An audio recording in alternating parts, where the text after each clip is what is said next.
Welcome to Telugu current affairs. ఈ రోజు మనం భారతదేశ అంతరిక్ష కార్యక్రమానికి సంబంధించి ఒక ముఖ్యమైన ప్రాజెక్ట్ గురించి మాట్లాడుకుందాం, గగన్యాన్. సో ఈ గగన్యాన్ అనే ప్రాజెక్ట్ ఏంటి అనంటే భారతదేశం పూర్తి స్వదేశీ పరిజ్ఞానంతో అంతరిక్షంలోకి వ్యోమగాములను పంపించే కార్యక్రమమే గగన్యాన్. సో ఈ గగన్యాన్ కార్యక్రమం అనేది మన ఎగ్జామ్కి మాత్రం చాలా ఇంపార్టెన్స్ కలిగిన ప్రాజెక్ట్. సో దీంతో పాటుగా మనము చంద్రయాన్ 2 గురించి మరియు ఆదిత్య L1 గురించి, సోలార్ పార్కర్ ప్రోబ్ గురించి కూడా తెలుసుకోవాలి. ఎందుకంటే ఎగ్జామ్కి సంబంధించి 4 అంశాలు చాలా ఇంపార్టెన్స్ కలిగిన అంశాలు. ఆదిత్య L1 ఏంటి? భారతదేశం సూర్యుని పైన అబ్జర్వేషన్కి సంబంధించి 2021లో ప్రయోగించబోతున్న ప్రాజెక్టే ఆదిత్య L1. అదేవిధంగా నాసా వాళ్ళు సూర్యుని పైన అబ్జర్వేషన్కి సంబంధించి ఇప్పటికే ప్రయోగించిన project solar Parker probe. So ఈ సోలార్ పార్కర్ ప్రోబ్ కావచ్చు, ఆదిత్య L1 కావచ్చు, ఈ గగన్యాన్ కావచ్చు, లేదా చంద్రయాన్ 2 కావచ్చు, రాబోయే ఏపీపీఎస్సీ గ్రూప్ 1 మెయిన్స్కి సంబంధించి చాలా ఇంపార్టెన్స్ కలిగిన అంశాలు. ఈవెన్ టీఎస్పీఎస్సీ ఎగ్జామ్ ఒక సంవత్సరం లోపల జరిగినా కూడా ఇవన్నీ అంశాలు చాలా ఇంపార్టెన్స్ కలిగిన అంశాలు. సో ప్రధానంగా ఈరోజు నేను గగన్యాన్ గురించి మాట్లాడబోతున్నాను. సో గగన్యాన్ గురించి నా దగ్గర అందుబాటులో ఉన్న పూర్తి ఇన్ఫర్మేషన్ నేను ప్రజెంట్ చేస్తున్నాను. ఒకవేళ ఏమైనా పాయింట్స్ మిస్ అయ్యి ఉంటే, మీకు తెలిసినవి ఉంటే కామెంట్స్ రూపంలో తెలియజేస్తే నేను కూడా వాటిని యాడ్ చేసి పెట్టుకుంటాను. సో 2018 సంవత్సరంలో ఈ యొక్క గగన్యాన్కి సంబంధించి మూలం అనేది స్టార్ట్ అయింది అని చెప్తారు. సో 2018 సంవత్సరం ఆగస్టు 15వ తారీఖున స్వాతంత్ర దినోత్సవ వేడుకల్లో భాగంగా నరేంద్ర మోడీ గారు ఒక అనౌన్స్మెంట్ చేశారు. సో ఏంటి అంటే భారతదేశం 2022 లోపు వ్యోమగాముల్ని అంతరిక్షంలోకి పూర్తి స్వదేశీ పరిజ్ఞానంతో పంపబోతోంది అని చెప్పేసి అనౌన్స్ చేశారు. సో దీనికి అనుగుణంగానే ఇస్రో కూడా రెస్పాండ్ అయింది. 2022 లోపు వ్యోమగాముల్ని అంతరిక్షంలోకి ప్రయోగించడానికి మేము సంసిద్ధత వ్యక్తం చేస్తున్నామని చెప్పేసి చెప్పారు. సో దానికి అనుగుణంగానే మన క్యాబినెట్ ఆమోదించింది. దానికి సంబంధించి ఫండింగ్ అనేది అలాట్ చేశారు. సో దానికి సంబంధించి ప్రయోగాలు అనేవి కూడా జరుగుతున్నాయి. సో ఈ క్రమంలో ఎలాంటి ప్రయోగాలు అనేవి నిర్వహించారు, అంతేకాకుండా ఈ రోజు వచ్చిన కొన్ని అప్డేట్స్ ఏంటి అనే విషయాల గురించి మనం చూద్దాం ఈ రోజు. సో ప్రధానంగా ఈ యొక్క అంతరిక్షంలోకి వ్యోమగాముల్ని పంపించాలి అనే లక్ష్యం 2018లోనే స్టార్ట్ కాలేదు, 2004లోనే స్టార్ట్ అయింది భారతదేశానికి సంబంధించి. సో 2004 సంవత్సరంలో మానవ సహిత అంతరిక్ష యాత్ర గురించి భారతదేశంలో చర్చ జరిగింది. సో ఆ క్రమంలోనే భారతదేశం అంతరిక్షంలోకి వ్యోమగాముల్ని పంపించాలి అనే లక్ష్యంతో ఇస్రో కూడా దానికి రెస్పాండ్ అయ్యి ఒక విధాన ప్రణాళిక కమిటీని రూపొందించింది. ఆ విధాన ప్రణాళిక కమిటీ కూడా దానికి ఆమోదం తెలిపింది. సో 2015 కల్లా భారతదేశం ఈ యొక్క అంతరిక్షంలోకి వ్యోమగాముల్ని పంపించే విధంగా ప్రయత్నాలు జరుగుతాయని చెప్పారు అప్పుడు. కానీ ఆ లక్ష్యం అనేది నెరవేరలేకపోయింది. సో ఇప్పుడు మళ్ళీ దానికి ముందడుగులు పడుతున్నాయని చెప్తున్నారు. సో యాక్చువల్గా 2004లో ఎప్పుడైతే ఈ నిర్ణయం అనేది జరిగిందో అప్పటి నుంచే దీనికి సంబంధించి ఇస్రో చిన్న చిన్న ప్రయోగాలు చేయడం స్టార్ట్ చేసింది. సో ఎలాంటి ప్రయోగాలు చేసింది అనే విషయాల గురించి మనం చూద్దాం. అదేవిధంగా ఈ రోజు మనం చూస్తే అంతరిక్షంలోకి వ్యోమగాములతో పాటుగా వ్యోమ మిత్ర అనే ఒక హ్యూమనాయిడ్ రోబోని కూడా పంపించబోతున్నారు అని చెప్పేసి ఇస్రో అనౌన్స్ చేసింది. సో ఏంటి ఆ వ్యోమ మిత్ర అనేది చూద్దాం. అదేవిధంగా గగన్యాన్ని ప్రయోగించడానికి ముఖ్యమైన లక్ష్యాలు ఏంటి, ఏ లక్ష్యాలతో గగన్యాన్ని ప్రయోగిస్తున్నాం అనే విషయాల గురించి చూద్దాం. సో ప్రధానంగా ఫస్ట్ మనం వ్యోమ మిత్ర గురించి మాట్లాడుకుందాం. సో వ్యోమ మిత్ర అంటే ఏంటంటే అంతరిక్షంలో స్నేహితుడు. దీని మీనింగ్, సంస్కృతంలో మీనింగ్ ఏంటంటే అంతరిక్షంలో స్నేహితుడు అనేసి. సో దీన్ని ఎవరు రూపొందించారంటే ఇస్రో ఇనర్షియల్ యూనిట్ తిరువనంతపురం వాళ్ళు రూపొందించారు.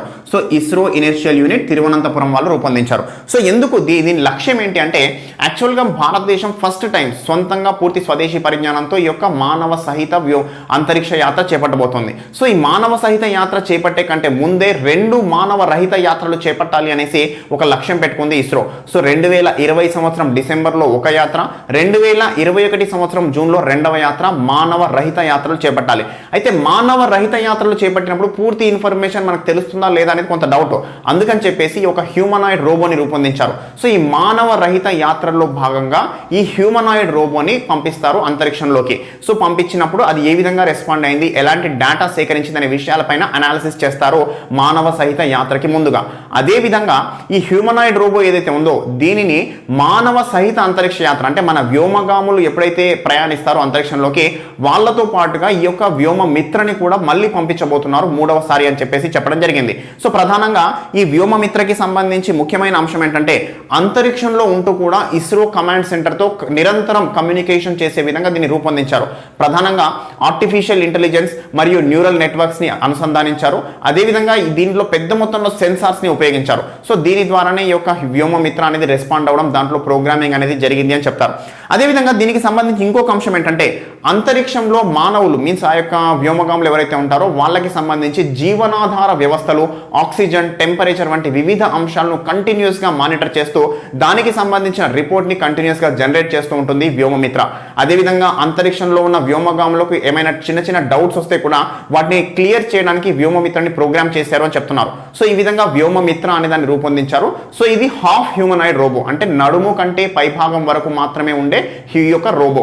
సో దీనికి పూర్తి స్థాయిలో ఆర్టిఫిషియల్ ఇంటెలిజెన్స్ ద్వారా ప్రోగ్రామ్ చేశారు అని చెప్పారు. సో ఇది వ్యోమమిత్రకి సంబంధించి. అదేవిధంగా ఈ యొక్క అంతరిక్షంలోకి వెళ్లే వ్యోమగాములకి సంబంధించి కూడా ఈ యొక్క సెలెక్షన్ ప్రాసెస్ అనేది కంప్లీట్ అయిపోయింది. వాళ్ళని రష్యాలో ఈరోజు ట్రైనింగ్కి పంపించారు. సో రష్యాలో వాళ్ళు ట్రైనింగ్ అయిపోయిన తర్వాత వాళ్ళని ఫ్రాన్స్లో ట్రైనింగ్కి పంపిస్తారు. అక్కడి నుంచి వచ్చిన తర్వాత వాళ్ళకి పూర్తి స్థాయిలో రెస్పాన్సిబిలిటీస్ అనేది ఇవ్వడం జరుగుతుంది అని చెప్పేసి శివన్ గారు అనౌన్స్ చేశారు ఈ మీటింగ్లో. సో దాని తర్వాత ఇప్పటి వరకు చేసిన కొన్ని ప్రయోగాల గురించి మనం చూస్తే కనుక, అంటే ఈ యొక్క గగన్యాన్ ప్రాజెక్ట్కి సంబంధించి ఇస్రో ప్రిపేర్డ్నెస్ కొరకు కొన్ని ప్రయోగాలు చేసింది ఇప్పటి వరకు. సో ఎలాంటి ప్రయోగాలు చేసింది ఏంటి అని చెప్పేసి చూస్తే, ఫస్ట్ అంశం చూస్తే స్పేస్ క్యాప్సూల్ రికవరీ ఎక్స్పెరిమెంట్. అంటే ఈ వ్యోమగాములు ఏదైతే ప్రయాణిస్తారో దాన్ని స్పేస్ క్యాప్సూల్ అంటాం. సో ఈ స్పేస్ క్యాప్సూల్ కనుక వ్యోమగాములు వెళ్ళి మళ్ళీ తిరిగి రావాలంటే ఏం కావాలి? స్పేస్ క్యాప్సూల్ కావాలి. సో వీళ్ళు వెళ్తారు, వెళ్ళిన తర్వాత మళ్ళీ వాళ్ళని సురక్షితంగా భూమి మీదకి తీసుకొచ్చే క్యాప్సూలే ఈ స్పేస్ క్యాప్సూల్. సో దీనికి సంబంధించి ఒక ఎక్స్పెరిమెంట్ అనేది జరిగింది 2007లో. ప్రధానంగా PSLV C7 రాకెట్ ద్వారా అప్పుడు కొన్ని ఉపగ్రహాలు అంతరిక్షంలోకి ప్రయోగించారు. సో ఈ PSLV C7లో భాగంగానే ఈ యొక్క స్పేస్ క్యాప్సూల్ని కూడా ప్రయోగించడం జరిగింది.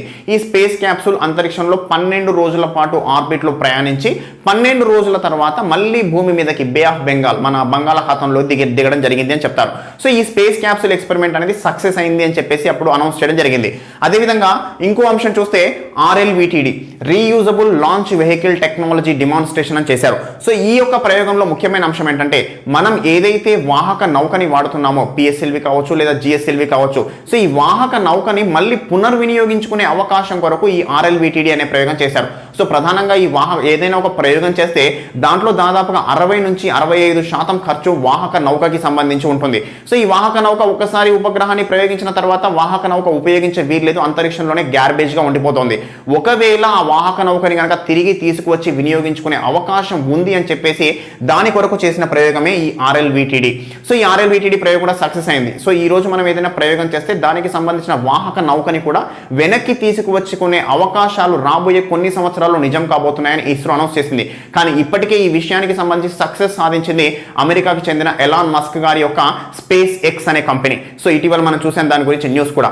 సో ఈ యొక్క రీయూజబుల్ లాంచ్ వెహికల్ అనేది కూడా భారతదేశం సక్సెస్ సాధించింది, కానీ పూర్తి స్థాయిలో ఇంప్లిమెంటేషన్లో లేదు ఈరోజు. సో భారతదేశం ఈ గగన్యానికి సంబంధించి GSLV Mark 3 అనే వాహక నౌకని వాడబోతున్నారు. సో ఈ GSLV Mark 3 అనేది భారతదేశానికి సంబంధించి ఈ రోజు ఉన్న అత్యంత హై కెపాసిటీ వాహక నౌక. సో ఈ వాహక నౌకనే భారతదేశం వినియోగించబోతుంది గగన్యానికి సంబంధించి. అదేవిధంగా crew escape system, pad abort test. So ఈ రెండు టెస్టులు కూడా దేనికనంటే వ్యోమగాములకి సంబంధించి ఏదైనా ఎమర్జెన్సీ కండిషన్ వచ్చినప్పుడు వాళ్ళని సేఫ్ గార్డ్ చేయడానికి ఈ యొక్క క్రూ ఎస్కేప్ సిస్టమ్ కావచ్చు లేదా ప్యాడ్ అబార్ట్ టెస్ట్. సో ఏదైనా అత్యవసర పరిస్థితి ఏర్పడినప్పుడు వ్యోమగాముల్ని ఆ యొక్క ఇబ్బందికర పరిస్థితుల నుంచి దూరంగా తీసుకురావడానికి ఈ టెస్ట్ అనేది నిర్వహించారు. దీంట్లో కూడా సక్సెస్ సాధించారు. సో ఇదేంటంటే ఈ క్యాప్సూల్ ఏదైతే ఉంటుందో, వ్యోమగాములు ఉన్న క్యాప్సూల్ ఏదైతే ఉంటుందో, ఇది వాహక నౌక నుంచి విడిపోయి మళ్ళీ భూమి వైపు ప్రయాణం చేస్తుంది ఏదైనా అత్యవసర పరిస్థితుల్లో. సో ఆ విధంగా ఈ రెండు టెస్టులు అనేవి అనే ఒక ప్రోగ్రామ్ని కూడా చేశారు. సో కేర్ అనే ప్రాజెక్ట్ ఏంటంటే crew module atmospheric re entry experiment అనేది. సో ఏదైతే ఇందాక మనం చెప్పుకున్నామో ఈ యొక్క స్పేస్ క్యాప్సూల్ రికవరీ ఎక్స్పెరిమెంట్ అని, దానికి కొంత అడ్వాన్స్డ్గా కంప్లీట్ పారాచూట్స్తో ఈ యొక్క crew module re entry atmospheric re entry experiment అనేది చేసి దాంట్లో కూడా విజయం సాధించారు. సో ఈ రోజు గగన్యానికి సంబంధించి భారతదేశం ఇవన్నీ అంశాలని కూడా దాంట్లో మిళితం చేయబోతుంది అంటున్నారు. అంతేకాకుండా ఈ యొక్క స్పేస్లో వెళ్ళే వ్యోమగాములకి సంబంధించి స్పేస్ క్యాప్సూల్ని కానీ లేదా స్పేస్ సూట్ని కానీ, అంతరిక్షంలో వాళ్ళు ధరించేదాన్ని స్పేస్ సూట్ అంటాం. సో ఈ స్పేస్ క్యాప్సూల్ వాళ్ళు ప్రయాణించే ఈ యొక్క నౌకలో ఉండే స్పెషల్ భాగం ఈ క్యాప్సూల్. సో ఈ స్పేస్ క్యాప్సూల్ కానీ స్పేస్ సూట్ కానీ పూర్తిగా స్వదేశీ పరిజ్ఞానంతోనే ఇస్రో వాళ్ళే రూపొందించిన పరిస్థితి. సో ఈ విధంగా ఈ యొక్క గగన్యానికి సంబంధించి కొంత ముందడుగులు పడుతున్నాయి. రాబోయే కొన్ని రోజుల్లోనే మానవ రహిత యాత్ర అనేది నిర్వహించబోతున్నారు అని చెప్పేసి అంటున్నారు. సో ఎలాంటి లక్ష్యాలతో గగన్యాన్ ప్రాజెక్ట్ని చేపట్టబోతున్నాం అనే విషయం గురించి మనం చూద్దాం ఇప్పుడు.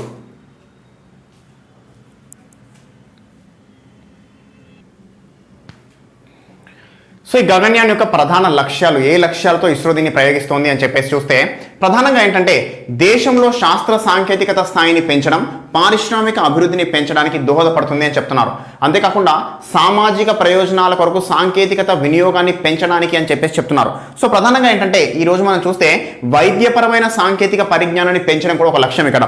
సో ఈ రెండు అంశాన్ని మనం చూస్తే కనుక సో ఈ యొక్క ఎప్పుడైతే వ్యోమగాములు అంతరిక్షంలోకి వెళ్తారో వాళ్ళ శరీరంలో ఉండే ఎముకల యొక్క సాంద్రత అనేది తగ్గిపోతుంది, కండరాలు బలహీనపడతాయి అని చెప్పేసి అంటారు. సో ఈ క్రమంలో ఈ అంశాలను బేరీజు వేసుకుని ఈరోజు ఆస్టియోపొరాసిస్ కి సంబంధించిన చికిత్స అనేది అందుబాటులోకి వచ్చేది.